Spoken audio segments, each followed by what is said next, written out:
창세기 15장 1절부터 6절 말씀을 다 같이 합독해서 함께 읽겠습니다. 합독합시다.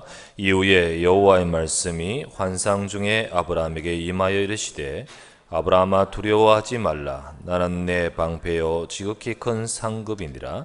아브라함이 이르되 주 여호와여 무엇을 내게 주시려 하나이까? 나는 자식이 없사오니 나의 상속자는 이 다메섹 사람 엘리에셀이니이다.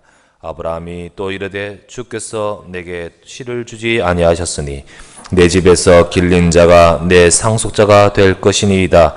여호와의 말씀이 그에게 임하여 이르시되 그 사람이 내 상속자가 아니라 내 몸에서 날 자가 내 상속자가 되리라 하시고 그를 이끌고 밖으로 나가 이르시되 하늘을 우러러 무뼈를 셀 수 있나 보라. 또 그에게 이르시되 내 자손이 이와 같으리라. 아브라함이 여호와를 믿으니 여호와께서 이를 그의 의로 여기시고. 아멘. 우리 좌우에 계시면 서로 같이 인사 나눕시다. 하나님의 은혜 받으시길 바랍니다. 인사합시다. 예, 우리 다시 한번 인사합시다. 메리 크리스마스 인사합시다. 예. 벌써 2014년을 이제 한두 주 앞두고 있네요. 그리고 성탄절이 이번 주간 주중에 있고요. 이제 연말 맞아서 우리가 지금 지나가고 있습니다. 우리가 한 해 동안 참 많은 은혜 속에서 또 여러분과 저를 하나님이 이끌어 가셨는데요.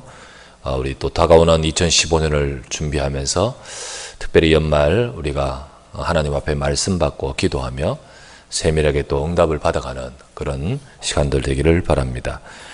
오늘 본문의 말씀을 보면 창세기 15장 6절 마지막 절에 보니까 아브라함이 여호와를 믿으니 여호와께서 이를 그의 의로 여기시고. 아브라함이 하나님 말씀 붙들고 믿었습니다. 그러니까 여호와께서 이를 그의 의로 여기셨다. 아브라함의 의가 뭐냐? 바로 그 믿는 믿음을 보시고 의로 여기셨다라고 하는 것입니다. 우리가 세상의 일반적인 생각으로 어떤 사람이 의롭다라고 하면 무엇을 보고 합니까? 저 사람이 참 의로운 사람이야 라고 할 때는 무엇을 보고 그렇게 말하죠? 그의 행위를 보고 말하잖아요. 그죠? 그가 사는 삶이라든지 행위를 보고 말합니다. 참 경건하다든지 참 선한 행위를 많이 하신다든지 참 많은 이렇게 다른 사람을 위해서 헌신하고 참 그런 역할을 했다든지 그럴 때 의롭다라고 하죠. 그런데 오늘은 보니까 하나님은 행위하고는 전혀 무관한 믿음을 보시고 의로 여기셨다고 하셨습니다. 믿음을 보시고 의로 여기셨다. 여러분, 이게 일반적인 세상에서 생각하는 의와 하나님이 말씀하시는 의와 다른 점입니다. 우리가 이 부분을 깨닫는 것이 개인적으로도 정말 중요하고요. 우리 개인이 이 부분을 깨닫는 것이 내 개인 인생 속에 너무 중요합니다. 이게 바로 복음과 직결되는 것이고요. 이 부분을 정말 제대로 아는 것이 교회사적으로도 중요해요. 교회사가 늘 이 부분을 놓쳐버리고 자꾸 복음 놓쳐버리고 종교화되는 거거든요. 교회사적으로도 중요한 사건 중에 하나가 교회가 이 부분을 놓치고 자꾸 종교화될 때 가장 대표적으로 중세교회 아니었습니까? 중세교회 완전히 복음 없었습니다. 정말 초대교회 때 주셨던 그 복음 잡고 로마를 복음화했던 그 중요한 복음을요 어느 순간 다 잃어버렸어요. 그리고는 점점 종교화되어지는데 행위를 강조하고 그리고 고행을 강조하고 또 한쪽에는요 이상한 신비주의 샤머니즘적인 신앙이 되어지고 이방 종교와 완전 짬뽕되어서 막 이상하게 되어 가셨습니다. 그런 가운데 그 모든 교회의 그 수장이 되는 교권을 장악하고 있는 황제, 교황이 세상의 세속권, 세속 권세를 황제를 위해서 눌러 군림하는 시대였습니다. 그러니까 이 모든 것들을 어떤 자도 바꿀 수 있는 사람은 아무도 없었습니다. 세상에 누가 이걸 바꿀 수 있겠습니까? 이 왕 위에 있는데, 황제 위에 있는데, 교회가. 그리고는 교황이 내뱉는 말은 성경 위에 있었습니다. 이런 시대에 아무리 틀리지만은 틀린 줄도 깨닫지도 못할 뿐 아니라 이거를 바꿀 수 있는 힘은 아무도 없었던 것입니다. 그럴 때에 루터라는 사람이 하나님 말씀을 보면서 그도 역시 그 가르침을 따라서 의롭게 되려고 얼마나 노력했습니까? 진짜 그도 그렇게 되어져 보려고 많은 예를 썼는데 이게 다른 사람들은 무감각하는데 이 루터만큼은 이게 아닌데 내 속에 진정한 하나님이 주시는 평안이 없고 죄에 대해 회개, 죄의 용서에 대한 확신이 없고 아무리 해도 정말 하나님께서 나를 구원하셨다는 이 부분이 자기에게 오지 않는 거 있죠. 그러다가 그렇게 노력하고 고행하는 가운데서 성경의 말씀을 딱 보니까 하나님 말씀 보면 되는데 이게 하나님 말씀과 너무 거리가 멀게 그냥 가르치는 가르침을 따라 살아갔던 거죠. 하나님 말씀을 보다가 로마서를 보게 됐잖아요. 그 로마서 1장 17절에 보니까 오직 의인은 믿음으로 말미암아 살리라. 1장 16절에 보니까 복음에는 하나님의 의가 나타나서 믿음으로 믿음에 이르게 하나니 오직 의인은 믿음으로 말미암아 살리라. 내가 이 복음을 부끄러워하지 아니하노니 이런 말씀을 딱 보게 되는 거예요. 그러면서 진짜 믿음으로 하나님은 우리를 어렵게 하시는구나. 이게 그에게 깨달아지면서 복음을 알게 되는 겁니다. 이 루터가 그렇게 공부하고 하나님을 섬기는 특별히 신부아니었습니까? 그런데도 막상 그 본인이 이걸 모르고 있었는데 복음을 붙들고 복음의 약속을 깨닫고 복음을 붙들었는데 놀라운 것은 그의 인생이 변화될 뿐만 아니라 한 시대가 변화되어 버린 거죠. 하나님께서 그의 인생을 통해 역사하셨던 것을 보게 됩니다. 기적이 벌어졌어요. 이거는 사람이 할 수 있는 일이 아니었던 한 시대로 완전히 뒤집어 버리는 거 있죠. 오늘날도 마찬가지입니다. 오늘날도 점점 자꾸만 성도 개인과 특별히 교회가 그러니까 성도가 그렇죠. 자꾸 종교화되어 가는 시대입니다. 복음의 선명한 색깔을 잃어버리고 그러면서 퇴색되어 가면서 세상의 종교와 다원주의와 이런 것에 자꾸 접목이 되면서 복음만, 오직 예수만, 오직 그리스도만 증거되지 못하고 있는 시대가 되어버리는 거예요. 자, 이럴 때 루터 개인이 정말 그리스도의 언약을 딱 붙들고 깨닫는 순간 하나님이 기적을 역사를 하시듯이 오늘 저와 여러분들이요, 정말 이 작은 이 시간에 내가 오직 복음 되는 순간부터 하나님은 내 현장에 역사하실 줄 믿습니다. 요즘 나라를 떠들썩게 하는 사건들이 여러 가지 있는데 그 중에 하나가 땅콩이 우리나라를 완전 뒤집고 있지 않습니까? 땅콩 한 봉지가 완전히 막 한 회사를 완전히, 그리고 국가적인 위신 엄청, 알고 보면 땅콩 한 봉지예요. 그렇죠? 땅콩 한 봉지를 그냥 받았냐 안 받았냐 이것 때문에, 이거로 인해서 이 한 봉지를 내가 딱 받고는 이걸 가지고 어떻게 반응했냐에 따라서 이게 어마어마한 파장으로 지금 벌어져 버렸어요. 사실은 어떻게 깊이 따져보면 별거 아닌데도 그걸 어떻게 처신에 따라서는 그 뒤에 일은 어마어마하죠. 사실 조연아 부사장 그 사람이 이렇게 벌어질 줄 어떻게 알았겠습니까? 그죠?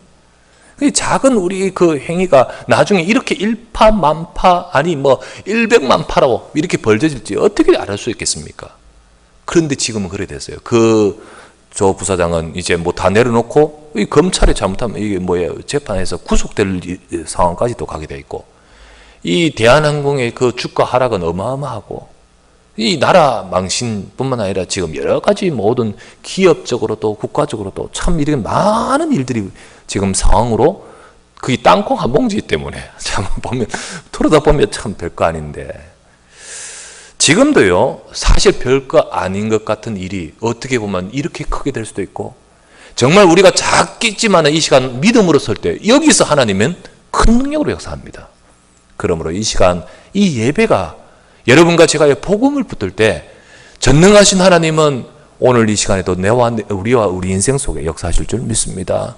오늘도 정말 하나님의 능력이 나의 인생 속에 임할 수 있도록 우리가 이 복음을 착하게 붙들고, 그리고 정말 오늘 여호와께서 아브라함을 보시고 의로 여기셨다 했듯이 우리에게 이 복음이 정말로 이 말씀이 무슨 의미인지를 내가 붙드는 순간 루터에게 역사하셨던 하나님은 지금도 역사하시거든요.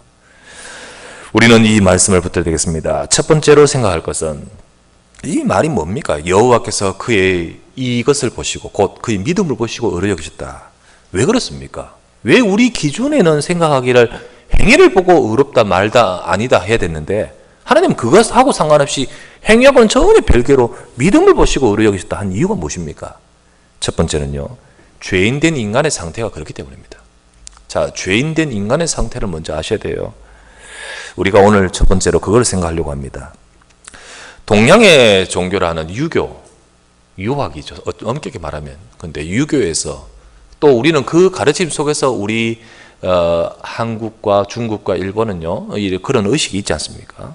근데 유교에서는 오상이라는 것이 있습니다. 5가지 항상, 상자. 5가지 오상이라는 것이 있는데, 곧 인간이 항상 그리고 본래부터 갖고 있는 5가지 성품이 있다고 합니다.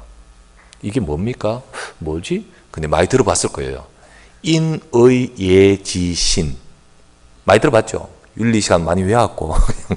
근데 인의 예지신.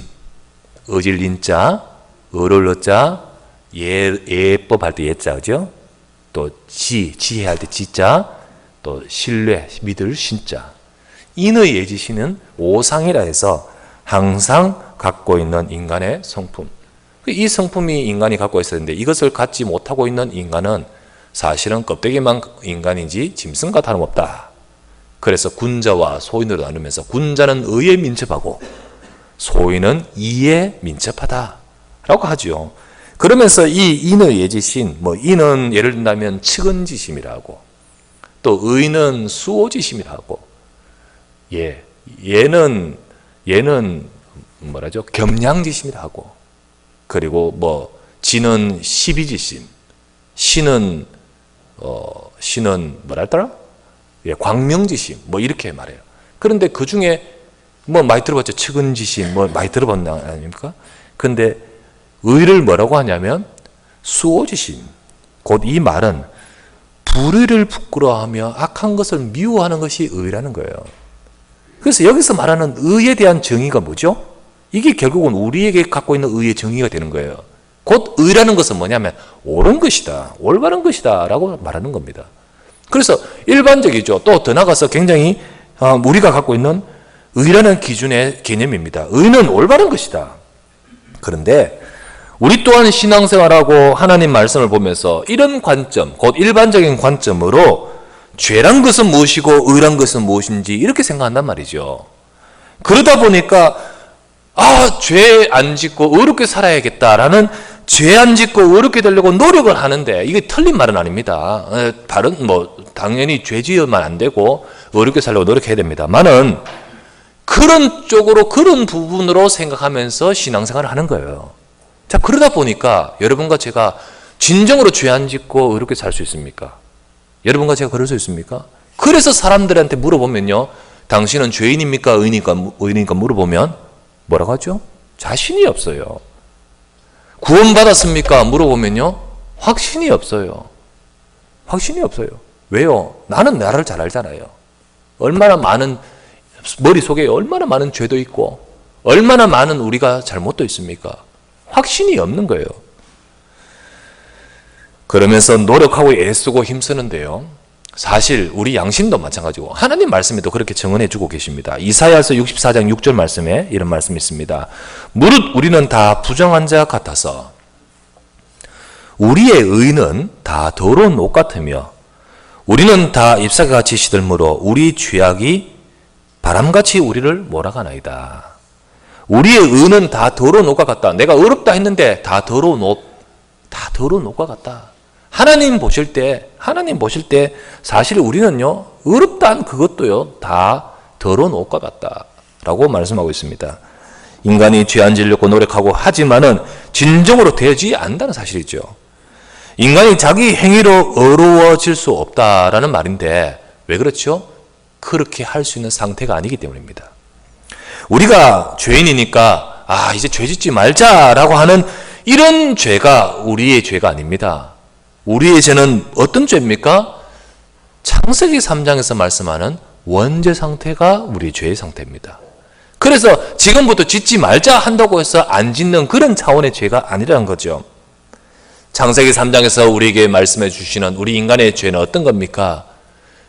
인간이 하나님과 함께 말씀 안에서 하나님의 말씀을 따라 하나님과 함께 될 인생이 마귀의 유혹을 받고 마귀의 말을 따라서 하나님 말씀을 불신앙, 불순종하고 범죄하고 하나님을 떠나버린 이 사건. 바로 이 부분이 바로 인간이 갖고 있는 원죄입니다. 그래서 우리의 원죄는 사탄에게 속은 것, 마귀의 문제예요. 우리의 원죄는 하나님의 앞에서 범죄한, 그래서 하나님 말씀을 불순종한 죄예요. 그리고 우리의 죄는 하나님을 떠나버린 것입니다.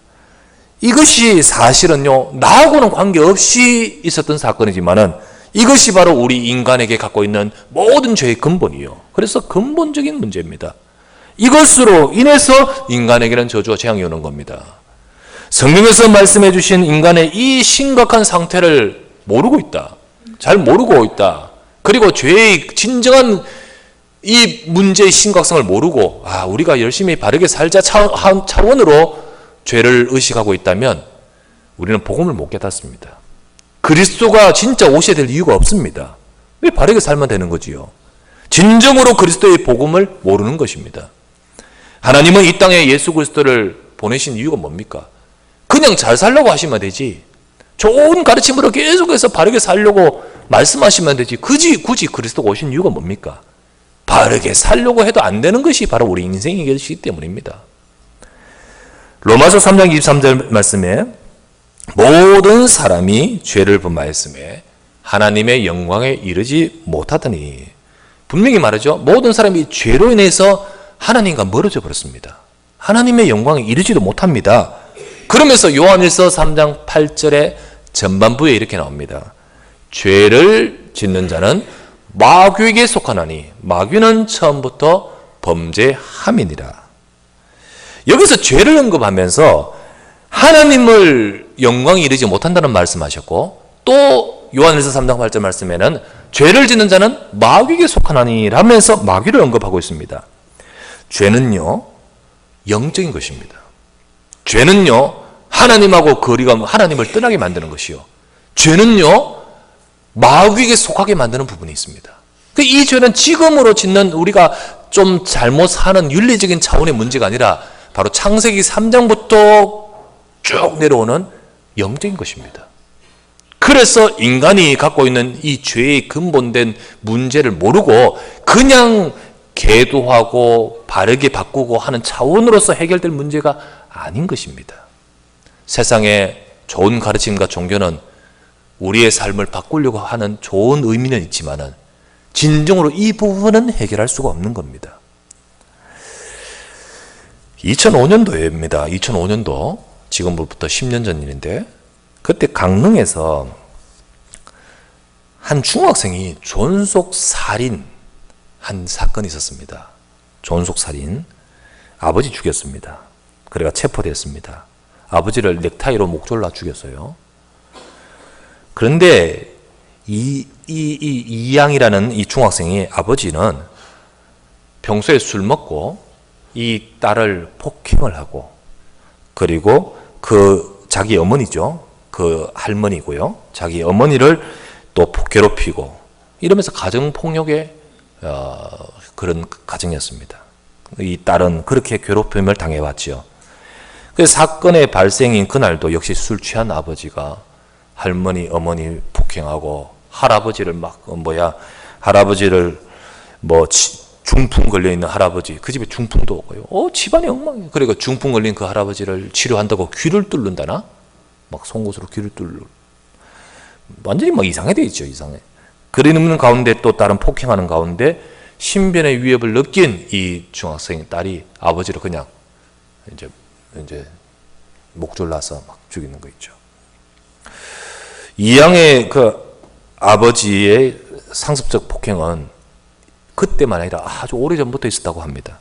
심지어는 어느 정도냐, 이 딸이 태어나서 그때부터 폭행을 했고, 이 딸이 4살 때 세탁기 집어넣고 돌리는 적도 있었습니다. 그래가지고 그런 이 사건의 이 모든 진실들이 다 드러나면서요, 그때 지역단체, 국회의원 이런 모든 사람들이 이양의 구명운동을 했지요. 그렇게 함으로써 이제 존속살인이라는 큰 죄임에도 불구하고 징역 3년, 집행유예 5년으로 집행유예로 이렇게 결말이 났었던 적이 있습니다. 제가 왜 갑자기 이를 이야기하냐? 여러분 2005년도에 그때 우리 교회 성도 중에 최미래라는 분이 계셨어요. 최미래 성도 기억하실 분도 있는지 모르겠습니다. 이 사람이 원래 이분이 이제 나중에 다시 고향으로 갔는데 친정으로 갔는데 그 분야로 갔는데 친정집이 강릉이었습니다. 그리고 강릉 주문진읍인데 이 사건이 드러나면서 알아요, 이 사람을. 왜냐하면 자기 친정집 옆집이었어요. 옆집이었습니다.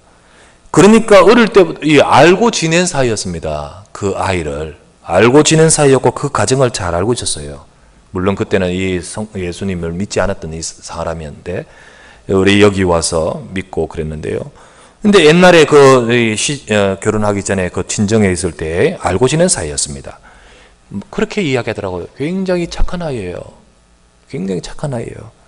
그리고 이렇게 말합니다. 신문에는 막 야단은 법석하지만 아버지도 정말 온순한 사람이에요. 온순하고. 그런데 왜 그럴까요? 그런데 이 과거의 상처, 실패로 인해서 좌절, 그러면서 이 영적인 문제, 그러면서 수많은 상처, 그러면서 폭력적으로 바뀌고, 딸은 알고 있어요. 세탁기 그 사건도 알고 있어요. 그 어마어마하게 시달리고 있던 그 사건들. 그러면서 사람들은요, 참 안타깝다, 그러면서 그렇게 생각하지만요. 그런데 이 모든 것들 배경에는 영적인 문제가 있는 거 있죠. 이렇게 말을 해요. 그 아이를 너무 잘 알고 있는데, 근데 어느 날 최미래 성도 그 성도에게 그 아이가, 그 중학생인 그 아이가 이렇게 말을 했어요. 아주머니, 나는 내 눈에 귀신이 보여요. 귀신이 보여요. 그때 이제 답을 줄 수 있는 상황이 아니잖아요. 그래, 이렇게 했겠죠. 근데 나중에 이제 지금 사건 벌어지고 나서 이 서울에 사는 그때 최미래 성도가 그런 고백을 한 적이 있었어요. 그래서 실제로는 시달리고 있는 거예요. 실제로는 이 문제, 우리가 드러나는 문제는요, 와, 이거 심각한다. 그러면서 사람들이 생각하기를 가정폭력, 다른 각도로 보죠. 전부 다 이런 거. 근데 그 속의 내면에는 또 뭐가 있죠? 그 개인과 그 가정을 무너뜨리고 있는 영적인 것이 있는 거예요. 단순히 그래서는 안 된다. 아버지를 공경해야 된다. 단순히 그래서는 안 된다. 사람을 해쳐서는 안 된다. 그거 윤리. 누구 모르는 사람 누가 있습니까? 하지만 그거하고 상관없이 우리 인간이 어쩔 수 없는 그 인간의 영적 상태가 성경에서 말씀하고 있는 겁니다. 성경에서. 죄로 인해 인간은 하나님을 떠나게 되었고요. 그 순간부터 인간은 마귀에게 청학되어 버렸어요. 이로 인해 인간은 죽음과 저주가 인간에게 임해있고요. 그리고 거기서부터 사람은 계속해서 고통 속에 있습니다. 참 온순하고 참 착하지만은 인생에 들이닥치는 문제는 해결할 수가 없는 거예요. 어떤 경우에는 진짜 착한데 문제가 가득해요. 착하면 권선징악으로 좋은 사람은 잘 복받아야죠. 그게 아닌 거 있죠. 단순히 우리 눈으로 착하다 안 착하다의 차원이 아닌 겁니다. 모든 사람은 다 죄가 있습니다. 그 속에 인간의 죄의 모든 배경 속에 창세기 3장 원죄 상태로 인하여 인간은 마귀에게 장악되어 하나님을 떠나 있습니다. 그렇기 때문에 늘 제가 많이 말씀드리던 에베소서 2장 1절부터 3절에 보면 그는 허물과 죄로 죽었던 너희를 살리셨도다. 허물과 죄로 죽었던 너희를. 그때 너희는 그 가운데서 행하여 이 세상 풍조를 따르고 공중의 권세 잡은 자를 따랐습니다. 곧 지금 불순종의 아들들 가운데서 역사하고 있는 그 영을 따랐습니다. 인간은 지금도 그렇습니다. 전에는 우리도 똑같이 그 속에서 우리 육체의 욕심을 따라 지내며 육체와 마음에 원하는 것을 하여 다른 그들처럼 똑같이 본질상 진노의 자녀이었었습니다. 그래서 인간은 허물과 죄로 죽어 있고 지금도 공중의 곳에 잡은 자 세상 풍속을 따라 그것 따르고 있고 그리고 본질상은 진노의 멸망의 속에 있는 것입니다. 그것이 바로 인간의 죄인의 상태의 모습입니다. 자, 그렇다면 두 번째, 이런 우리들에게 하나님께서 오늘 말씀에 그 믿음을 보시고 의로 여기시다는 이유가 여기 있는 것입니다. 하나님이 인정하시는 의인이 어떤 것입니까? 창세기 3장에서 시작된 원죄는 사람의 노력으로 해결할 수 있는 부분이 아닌 것이죠. 해결할 수 있는 것이 아닌 것입니다. 그래서 하나님께서 우리의 인생의 문제를 해결하기 위해 하나님이 해결하신 방법이 있는 것입니다. 자, 성경을 한번 찾아보십시다. 자, 로마서 3장 20절, 21절, 22절을 보아야 될 것인데 우리 요거는 성경을 좀 찾아서 한번 보시기 바랍니다. 성경, 신약성경 페이지 242페이지입니다. 페이지 242페이지.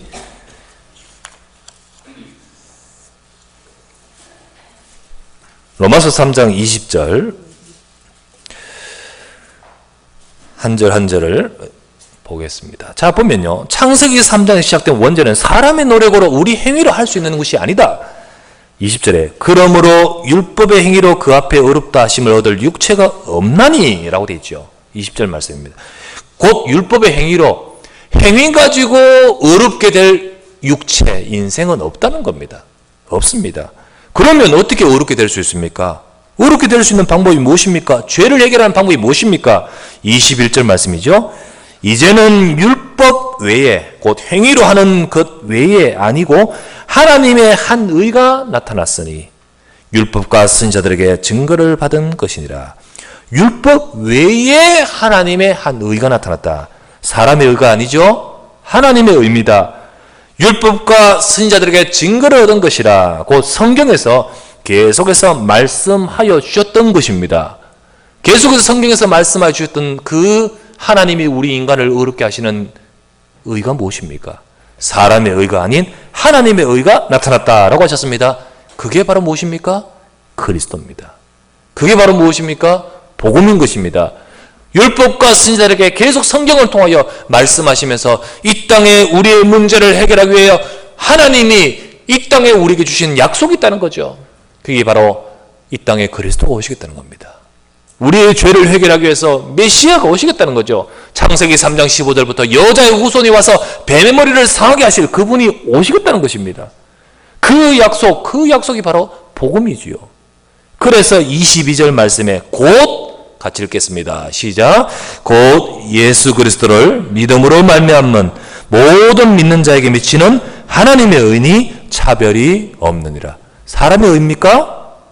예수 그리스도를 믿는 믿음으로 말미암아 우리에게 미치는 의이 뭐죠? 머리 도는 게 미치는 겁니까? 이 미치는 것이 뭐죠?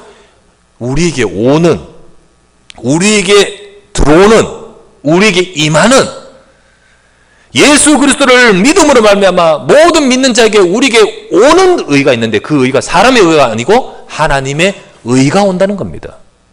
그러면 여러분과 저의 의입니까? 아니죠. 내가 율법 외에 사람의 행실로 할 수 있는 의가 아니기 때문에 하나님이 우리에게 약속하신 그 그리스도의 복음을 믿는 자, 곧 예수 그리스도를 믿음으로 말미암아 믿는 모든 자에게 미치는, 우리에게 찾아오는, 우리에게 임하는 하나님의 의, 하나님의 의, 이거를 말씀하고 있죠. 이처럼 사람의 선한 행위가 아니라 예수 그리스도를 믿을 때 하나님의 의가 내게 미치는 것입니다. 하나님의 의가 내게 임하는 것입니다. 예수 그리스도는 나의 죄를 속지하기 위해 십자가에 죽으셨습니다. 예수 그리스도께서 나의 죄를 속지하기 위해 이 땅에 오셔서 십자가에 죽으신 분이 예수님이십니다. 마가복음 10장 45절 말씀에 인자가 온 것은 섬김을 받으려 함이 아니요 도리어 섬기려 하고 자기 목숨을 많은 사람의 대속물로 주기 위해 오셨다는 거죠. 예수님이 오셔서 나의 죄를 대신하여 십자가에 죽기 위해 오셨고, 그래서 십자가에 죽으신 그 동시에 죄의 권세를 사용하고 있는 사탄의 일이 멸해지는 겁니다. 요한일서 3장 8절 말씀, 죄를 짓는 자는 마귀에게 속하나니 마귀가 처음부터 범죄했죠. 하지만 하나님의 아들이 나타나신 것은 마귀의 일을 멸하라 하십니다. 예수님이 내 죄를 속죄하기 위해 십자가에 죽으셨다가 부활하시면서 동시에 나를 사로잡고 있는 죄의 권세의 뒷배경에 역사하고 있는 사탄의 권세가 무너지는 거예요. 사탄의 권세가. 이로 인하여 우리는 하나님을 떠나 있죠. 죄 때문에 마귀에게 잡혀서. 근데 이 일로 인해서 우리는 하나님을 만나게 되는 것입니다. 하나님을 만나는 길이 열리는 것입니다. 그래서 요한복음 14장 6절 말씀에 예수께서 이르시되 내가 곧 길이요 진리요 생명이니 나로 말미암지 않고는 아버지께로 올 자가 없습니다. 이것 아니고는 하나님을 만날 수 있는 길은 없는 것입니다. 그런데 이것을 모르고 수많은 교인들이, 많은 성도들이 그리스도가 아닌 자기 의를 붙들고, 하나님의 의라 했잖아요. 하나님의 의. 여러분과 저는요, 우리에게 임한 의는 나의 의가 아닙니다. 그렇다면 여러분과 저는 의인입니까? 죄인입니까? 의인입니까? 죄인입니까? 조용. 나는 비록 연약하여서 죄라는 삶을 여러 가지 살고 있을 때도 많지만은 이 연약한 것과 상관없이 하나님의 의가 저와 여러분에게 임하신 것입니다. 그래서 내 죄를 속죄하신 그리스도로 인하여 저와 여러분들은 의인된 줄 믿습니다. 의인됐다는 거예요. 그래서 하나님이 아브라함을 보시고 의인으로 여기셨다 했습니다. 그렇죠? 나를 보시고 하나님이 의인으로 여기신 거예요. 왜요? 내가 예수 그리스도를 믿기 때문에 믿음을 보시고 의로 여기시는 겁니다.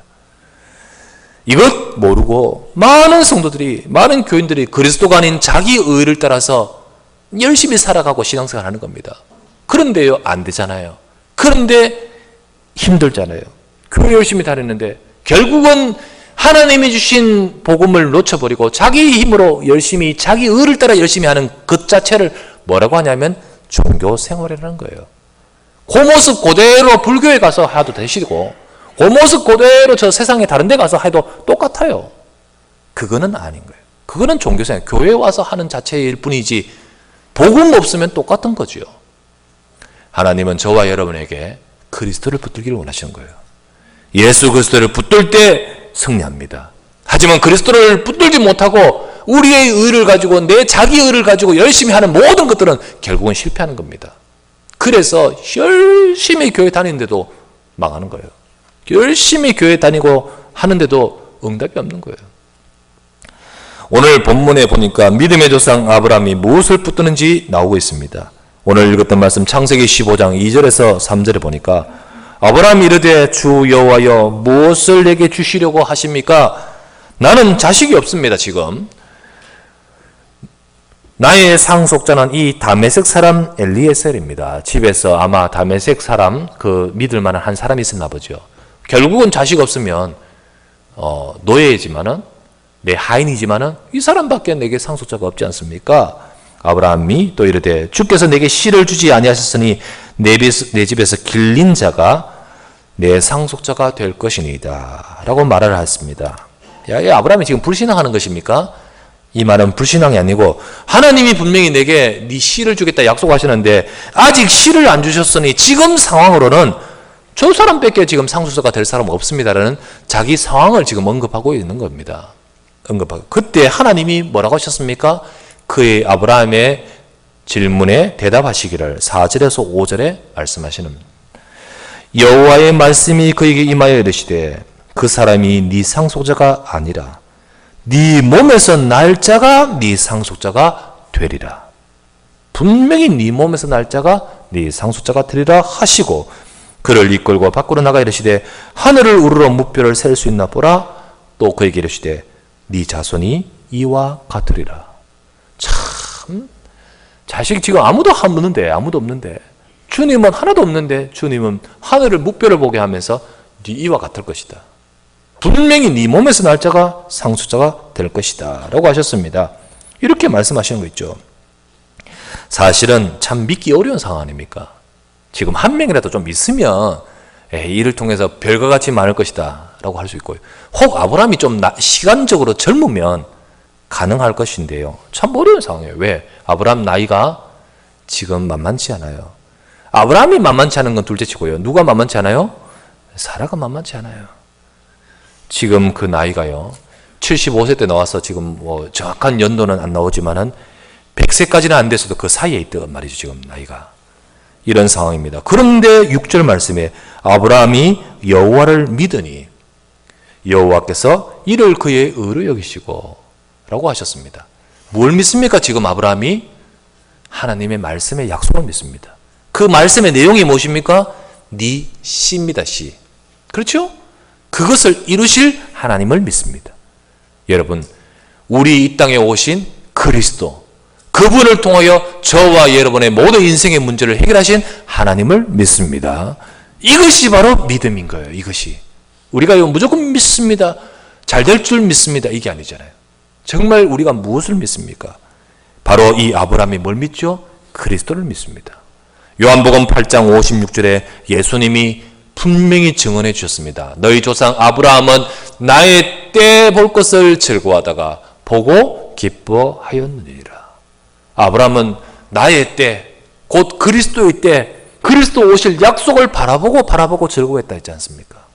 바로 아브라함이 그 약속을 믿었다는 사실을 하나님 여호와께서 오늘 증언하시지만 동시에 이 땅에 그 약속대로 오신 예수 그리스도가 또 증언하시지 않습니까? 바로 이것이 바로 아브라함의 믿음이었습니다. 하나님이 저와 여러분 우리를 어렵다 인정하시고 우리를 받으시는 것은, 하나님이 아브라함을 인정하시고 또 받으시고 의로 여기셨다 했듯이 우리를 인정하시고 우리를 받으시는 것은, 의롭다 하시는 것은 무엇입니까? 무엇으로? 오직 복음 안에서만 되는 것입니다. 복음 안에서만. 그래서 우리 조금 전에 불렀던 찬송가 494장 찬송가에 뭐라 되어 있죠? 빈손 들고 앞에 가. 빈손 들고 앞에 가. 우리 뭐만 붙들면 돼요? 십자가만 붙들면 돼요. 의가 없는 자라도 도와주심 바라고 생명샘에 나가니 나를 뭐죠? 구원해 주소서. 마지막에 생명샘에 나가니 생명샘에 나간다 했습니다. 이처럼 우리가 그리스도의 약속을 붙들기만 하면 돼요. 그리스도의 약속을. 하나님께서는 바로 이를 보시고 의롭다 하시는 것입니다. 자, 그렇다면 세 번째, 저와 여러분, 이 자리에 계신 여러분들은 우리 모두 이 복음의 약속을 붙들지 않습니까? 그렇다면 이제부터 우리는 복음 안에서 믿음으로 살아가는 우리 성도의 삶이 되셔야 되는 거예요. 우리는 믿음으로 살아가는 자 되어야 됩니다. 성도는 복음을 붙들고 믿음으로 살아가야 됩니다. 세상 사람들은 자기 생각과 기준으로만 살아갑니다. 눈에 보이는 것이 기준이고, 그리고 자기 생각이 기준입니다. 그들은 이 세상이 모든 것이었고 그들은 영원한 것, 영적인 것을 보지 못합니다. 세상에는 그렇습니다. 그래서 그들은 자기 힘이나 자기 노력으로 발버둥을 치는 자일 수밖에 없지요. 그러나 하나님 백성인 성도는 믿음으로 살아야 됩니다. 하나님은 저와 여러분들이 믿음으로 살기를 원하십니다. 믿음으로 살기를. 히브리서 10장 38절 말씀에 나의 의인은, 여러분과 저가 의인 아닙니까? 예수 그리스도 안에서 주님이 어렵다 하신 의인 아닙니까? 그러면 나의 의인은 뭐라고 하셨죠? 무엇으로 살리라? 믿음으로 살리라. 또한 뒤로 물러가면 내 마음이 그를 기뻐하지 아니하리라. 하나님이 기뻐하시는 것은 우리의 모든 일에 그리스도 언약을 붙들고 믿음으로 살기를 원하십니다. 성경의 말씀이에요. 로마서 14장에 보면 이런 말씀이 있습니다. 믿음으로 따라 하지 아니하는 모든 것은 다 죄니라 라는 말씀이 있습니다. 믿음으로 하지 않는 모든 것은 다 죄니라. 왜요? 우리가 예수 그리스도를 믿는 믿음 아니고 하는 모든 것들은 사실은 우리 인생이 그리스도 안에 있지 아니하면 죄인된 상태입니다. 그렇기 때문에 우리가 믿음으로 하지 않는 모든 것들은 죄일 수밖에 없습니다. 그래서 하나님은 하나님 백성이 믿음으로 살기를 원하시는 거예요. 우리가 살아가면서 어려운 일이 많죠. 때로는 그렇지만은 마태복음 6장 31에서 33절 말씀에 말씀하시기를 그러므로 염려에 이르기를 무엇을 먹을까 무엇을 마실까 무엇을 입을까 하지 말라. 이는 다 이방인들이 구하는 것이라.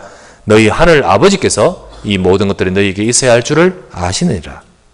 그런즉 너희는 먼저 그의 나라와 그의 의를 구하라. 그리하면 이 모든 것을 너희에게 더하여 주시리라. 이방인들은 무엇을 먹을까 무엇을 마실까 그것을 기준으로 살지만은 너희 하늘 아버지께서는 너희에게 다 있어야 될 것을 알고 계시기에 너는 먼저 그 나라와 그 의를 구하며 살라고 하신 겁니다. 세상의 사람들은 그냥 눈에 보이는 기준으로 살지만 우리는 믿음으로 살아가야 되는 삶인 것입니다. 그래서 오늘도 저와 여러분들은 나를 돌아보면서 과연 내가 복음 안에서 믿음으로 살아가는 영적 상태가 맞는지를 돌아보시기 바랍니다. 과연 내가 내 삶을 살아가면서 정말 예수 그리스도의 복음을 붙들고 믿음으로 살아가는 하나님의 백성으로서의 영적 상태가 맞는가? 내 삶의 상태가 그것이 맞는가? 아니면 내가 불신앙하고 시험 들고 갈등하고 내 자신이 영적으로 힘든 상태는 혹 아닌지. 여러분, 그런 우리의 상태가 되어질 때, 그렇게 계속해서 나갈 때 우리는 한다고 하지만은 계속해서 믿음, 복음 안에서 믿음으로 살아가지 않는 사람의 삶은 연약하고 무너질 수밖에 없는 것입니다. 야고보서 1장 6절에서 7절 말씀에 그런 인생을 두고 뭐라고 하는지 아십니까? 야고보서 1장 6절에서 7절 말씀에 오직 믿음으로 구하고 조금도 의심하지 말라. 의심하는 자는 마치 바람에 밀려 요동하는 바다 물결 같으니 이런 사람은 무엇이든지 주께 얻기를 생각하지 말라라고 하셨습니다. 하나님의 말씀을 붙들고 그리스도의 복음 안에서 믿음으로 살아가는 자가 아니라 의심하고 불신앙하고 염려하고 살아가는 자의 삶은 어떤 삶이라? 요동하는 물결 같은 인생인 거죠. 안정되지 못하고 응답받지 못하는 인생인 거예요. 그래서 이런 사람은 무엇이든지 주께 얻기를 생각하지도 말라고 하셨습니다. 주께 얻기를 생각하지도 말라. 여러분과 저는 하나님의 말씀의 약속을 붙들고 정말 주님이 여러분과 제 인생을 바요나 시므나 네가 복이 두다. 이를 내게 알게 하려는 하늘에 계신 내 아버지라. 너는 베드로라. 내가 이 반석 위에 라고 했듯이 요동하는 물결 같은 인생이 아니라 반석 같은 인생이 되시기를 바랍니다. 예수 그리스도의 복음 안에서 하나님이 저와 여러분을 통해 교회를 세울 만큼 그런 응답받는 인생이 되어야 되지 않겠습니까? 하늘의 열쇠, 땅을 여는 열쇠. 그래서 내가 천국 열쇠를 내게 주니 매면 하늘에서도 매이고 땅에서도 매일 것이다 라고 하는 기도 응답의 비밀이 이 속에 있는 것 아니겠습니까? 하지만 계속해서 믿음의 상태가 아닌 불신앙과 염려와 시험의 상태가 될 때 무엇인지 얻을 것을 생각하지도 말라. 응답이 없죠. 그런 삶은 응답이 없죠. 아브라함은 오늘 믿을 수 없는 상황인데도 하나님의 약속을 잡고 믿음으로 섰습니다. 바로 이런 아브라함을 축복하시고 역사하시는 것입니다. 우리도 마찬가지입니다. 우리도 아브라함처럼 복음을 붙들고 딱 믿음으로 살아가는 삶이 될 때 하나님은 지금도 똑같이 아브라함과 똑같은 축복을 저와 여러분에게 주시는 것입니다. 마지막 성경으로 갈라디아 3장 9절에 이런 말씀이 있죠. 그러므로 믿음으로 말미암은 자는 믿음 있는 아브라함과 함께 복을 받느니라. 믿음. 하나님이 아브라함을 보시고 그의 믿음을 보시고 의로 여기셨듯이, 그리고는 그것을 기뻐하셔서 축복하셨듯이 저와 여러분들이 똑같이 예수 그리스도를 붙들고 믿음으로 살아갈 때 하나님은 아브라함과 함께 같은 복으로 우리 인생 속에 역사하신다. 오늘도 이 축복을 누리는 우리 믿음 가진 하나님 보시기에 의로운 자로서, 의인으로서 시편 1편 말씀 아시죠? 복 있는 자는 어떤 사람입니까? 의인입니다. 의인입니다. 그래서 여호와께서 의인의 길은 인정하시나 악인의 길은 망합니다. 악인은 어떤 상태죠? 바람에 날려가는 겨와 같도다. 정말 응답받는 인생이 아니라 겨와 같도다. 하지만 우리가 언약을 붙들고 하나님이 축복하시는 그 약속을 받은 자는 바로 아브라함과 함께 똑같은 복된 자인 줄 믿습니다. 이 축복이 여러분과 저희 것입니다. 기억하십시오. 나는 복 있는 인생이다. 나는 하나님이 축복하신 인생이다. 우리가 이 약속을 신념이 아니라 말씀의 약속을 붙든 믿음으로 서시기를 우리 주 예수 그리스도 이름으로 축원합니다. 하나님 아버지께 감사를 드립니다. 오늘도 주의 사랑하는 종들이 주 앞에 예배하며 말씀을 붙들고 또 이 시간 주 앞에 예배드리게 됨을 감사드립니다. 죄인된 인간의 멸망의 상태 속에 있었던 우리를, 멸망할 수밖에 없는 죄로 인하여 죽을 수밖에 없는 우리를 주께서 그리스도 예수 이 땅에 보내셔서 그 예수 그리스도로 말미암아 우리가 구원받고 의롭게 하신 하나님께 영광과 찬송을 돌립니다. 이제 그리스도 예수 안에서 의로워진 하나님의 백성으로서 우리는 우리의 삶에 죄의 삶을 살아가는 것이 아니라 날마다 말씀을 따라 의로운 인생으로서 살아가게 하옵시고, 그래서 아브라함이 축복을 누렸던 그 축복처럼 믿음의 삶을 살아가도록 인도하여 주시옵소서. 오늘도 주의 백성들이 주 앞에 나와 예배하며 하나님이 내게 주신 약속, 축복의 약속을 붙듭니다. 우리는 복 있는 인생으로 부르신 줄 믿사오니 날마다 하나님의 약속을 붙들고 믿음으로 살아가며 이 축복을 누리게 할 수 있도록 인도하여 주시옵소서. 우리 구주 예수 그리스도의 이름으로 간절히 기도드리옵나이다. 아멘.